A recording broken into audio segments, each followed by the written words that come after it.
1,00,000 మంది శివభక్తులతో కలిసి మహారుద్రాక్ష పూజలో పాల్గొనండి. వెంటనే కాల్ చేసి మీ పేరును నమోదు చేసుకోండి. నమస్తే, welcome back to Suman TV. Present మనతో పాటు ఉన్నారు ఎనలిస్ట్ మందకృష్ణారెడ్డి గారు. నమస్తే సార్. నమస్తే అమ్మా. సార్, చాలా మంది మనం అమెరికాలో వెళ్ళాలి, అమెరికాలో స్థిరపడాలని చాలా మంది అనుకుంటారు. అమెరికానే కాకుండా ఇంకా ఇతర కంట్రీస్ కూడా, లండన్, ఆస్ట్రేలియా, యూకే, కెనడా ఇట్లా. అయితే రీసెంట్ ఒక అప్డేట్ ఏంటంటే, ఆస్ట్రేలియాకి వెళ్ళినటువంటి ఒక ఫ్యామిలీ అంటే అక్కడ స్థిరపడాలి, అక్కడ లైఫ్ సస్టైన్ చేసుకోవాలనుకునే వాళ్ళకి ఒక అన్యాయం జరిగింది. 6 సంవత్సరాలు ఉన్నటువంటి వాళ్ళ అబ్బాయికి శారీరక ఎదుగుదల లేకపోవడం వల్ల దాన్ని కారణంగా చూపించుకొని మరి వాళ్ళ వీసా రిజెక్ట్ చేయడం కానీ, దేశ బహిష్కరణ చేయడం వరకు వెళ్ళిపోయారంట. ఒక్కసారి డీటెయిల్గా మాట్లాడుకుంటే. మానవతావాదం మంట కలిసిపోతుందేమో అని, అది భారతదేశం లాంటి దేశంలోనే ఇలాంటి అన్యాయాలు జరుగుతాయని చాలా దేశాలు, అభివృద్ధి చెందిన దేశాలు ముఖ్యంగా మొదటి నుంచి ఒక అపవాదును మోసే ప్రయత్నం చేస్తూ ఉన్నాయి. హ్యుమానిటీ తక్కువ, సాటి వాళ్ళని చాలా తక్కువగా చూస్తారు, కులం పేరుతో మతం పేరుతో రకరకాలుగా హింసించే ప్రయత్నాలు చేస్తారు భారతదేశంలో అన్నట్టుగా అగ్రరాజ్యాలు మనల్ని వేలెత్తి చూపించడం అనేది ఎప్పటి నుంచో ఉన్నటువంటి ఒక అలవాటు. కానీ ఇవాళ ఆస్ట్రేలియా లాంటి అభివృద్ధి చెందిన దేశం, ప్రపంచ దేశాల లోపల గర్వించదగిన చెప్పుకోదగినటువంటి దేశం, పూర్తిగా ఆర్థిక స్వాతంత్రం కలిగి ఉండి అక్కడ ఉద్యోగ ఉపాధి అవకాశాలు ఉన్నాయి, రండి అని ప్రపంచ దేశాన్ని పిలిచినటువంటి దేశం అది. అక్కడికి వెళ్ళినటువంటి భారతీయుల్లో ఒక నర్సు కుటుంబం, కేరళ నుంచి వెళ్ళారు. వాళ్ళు ముందు ఐర్లాండ్కి వెళ్ళారు. ఐర్లాండ్లో మంచి జీవితం ఉంది వాళ్ళకి. కానీ ఇక్కడ ఉన్న అవకాశాలు అంతకన్నా మెండుగా ఉన్నాయి. ఆస్ట్రేలియాలో తమ కొడుకు 6 ఏళ్ల చిన్నపిల్లవాడు, పుట్టుకతోటే అతనికి కొన్ని సమస్యలు ఉన్నాయి. ఆర్టీజీఎస్ సంబంధించినటువంటి పిల్లలు అంటారు వాళ్ళే. పుట్టుకతోటే సరిగ్గా మాట్లాడలేకపోవడం కానీ, కదలికలు లేకపోవడం కానీ, ఇలాంటి కొన్ని సమస్యలు వాళ్ళకు ఉంటాయి. ఆ సమస్య లోపల ఉండేటువంటి ఒక కుర్రాడు వాళ్ళకి ఉన్నాడు.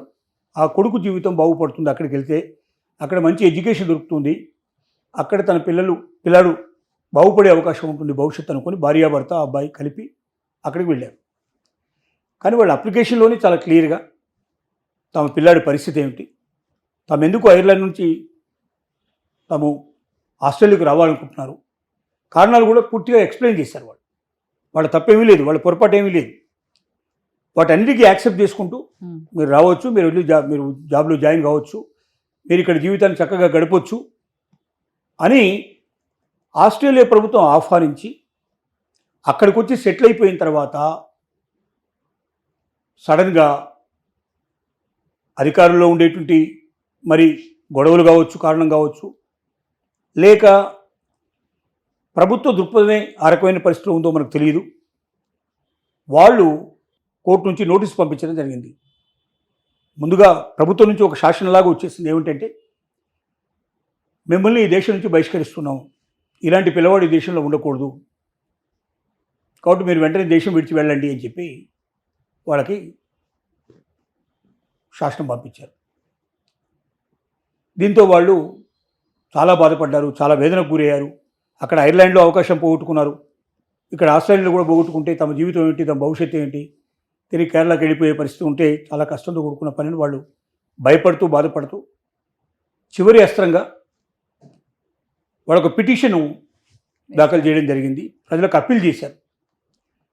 ఆస్ట్రేలియాలో ఒక అవకాశం ఉంది, అత్యధికమైన ప్రజలు ఏదైనా ఒక శాసనానికి వ్యతిరేకంగా, ప్రభుత్వం ఇచ్చినటువంటి ఏదైనా ఆర్డర్కి వ్యతిరేకంగా సరే ఎక్కువ మంది స్పందిస్తే అది ఆటోమేటిక్గా ప్రభుత్వం తన యొక్క ఆలోచన మార్చుకొని విరమించుకొని దానికి అనుగుణంగా శాసనం చేయాల్సిన పరిస్థితి ఏర్పడుతుంది. ఇలాంటి ఒక అవకాశం ఉంది కాబట్టి దాన్ని ఉపయోగించుకొని ఏదో రకంగా ఆస్ట్రేలియన్ ప్రజల్లో భావన కలిగించాలని తమ ఇల్లు, పిల్లాడు మొత్తం వివరాలన్నీ తెలియజేసుకుంటూ వాళ్ళ వెబ్సైట్ లోపల, సోషల్ మీడియా లోపల మొత్తం ఇన్ఫర్మేషన్ ఇస్తే ప్రజలందరికీ అప్పీల్ చేసుకున్నారు.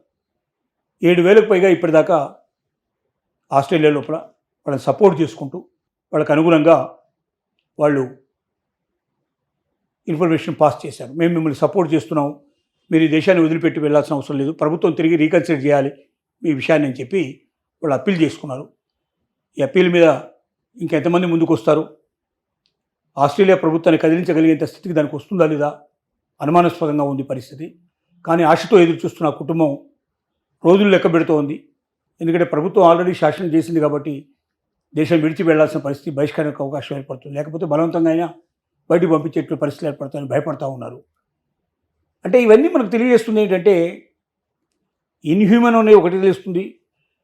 రెండోది రోజు రోజుకి ఇతర దేశాలు ఇండియన్స్ అంటే భయపడుతున్నాయనే విషయం అర్థమవుతుంది. ఇండియన్ యొక్క కెపాసిటీ, ఇండియన్ శక్తి సామర్థ్యాలు, ఇండియన్ తెలివితేటలు, ఇండియన్స్ ఎక్కడికి వచ్చినా మమ్మల్ని డామినేట్ చేస్తారేమో, అమెరికా లాంటి దేశాన్ని డామినేట్ చేసే పరిస్థితి ఏర్పడ్డప్పుడు మా దేశాలు దానికన్నా చాలా చిన్నవి కదా.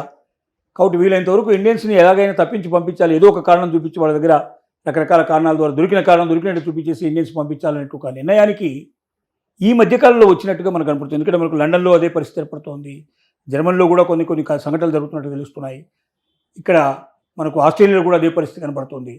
అంటే ప్రపంచ దేశాలన్నీ కూడా భారతీయుల యొక్క శక్తి సామర్థ్యాలకు భయపడుతున్నాయి. ఎక్కడ తమ దేశంని వాళ్ళు డామినేట్ చేసే పరిస్థితి ఏర్పడుతుందో, అవకాశాలని వాళ్ళు ఎగరేసుకుని పోతారేమో, మన దేశస్తులకు ఎక్కడ అన్యాయం జరుగుతుందేమో అనే ఒక భావన లోపల పెట్టుకుని ఇలాంటి ప్రవర్తనలు చేస్తున్నారా అని అనిపిస్తుంది.